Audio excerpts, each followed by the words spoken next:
Yes, that's right, ladies and gentlemen. I got scammed.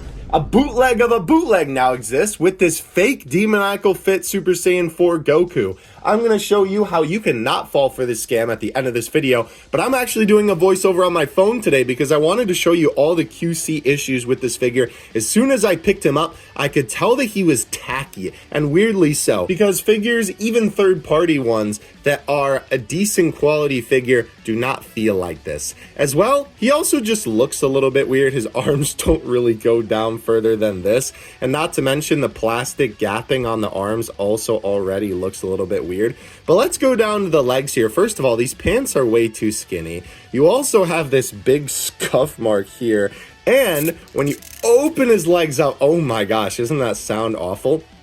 You can actually see the silver joint in there. That is how this figure moves his legs. You should not be able to see that on a proper third party or official. Not to mention, look at the joint in his feet. That is not the correct joint for the Super Saiyan 4 Goku of any company. I don't know why they even bothered putting in an older joint when they bootleg this, when they could have just done it cheaper and used the one that was already on the figure. I don't know, that's weird to me.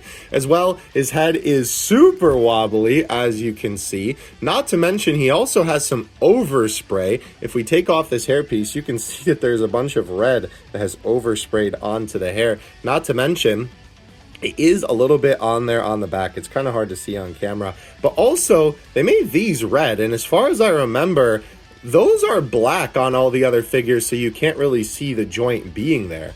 Not to mention, the head kind of comes off really easily.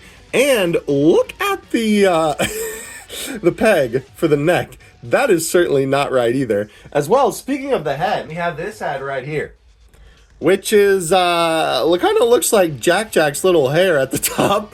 But not to mention, one of the pegs broke off that is meant to connect in the head. How about that? Now, he does come with everything that Super Saiyan 4 Goku normally does, as well as all of the demoniacal fit pieces, including the GT Goku head and the crossed arms, and of course, the darn rock. Now, falling for the scam really was my fault. Even though I'd never seen a demoniacal fit bootleg before and I was under the assumption that they didn't exist, I should have checked the reviews, because boy oh boy were there plenty of people reporting that this was not a real figure. Thankfully, I'm able to get a refund on this guy, so it looks like I'm just gonna have to hunt down the official DF. Hopefully this video has given you enough things to look out for between defects with the figure, reviews online, and just double check what the official box looks like.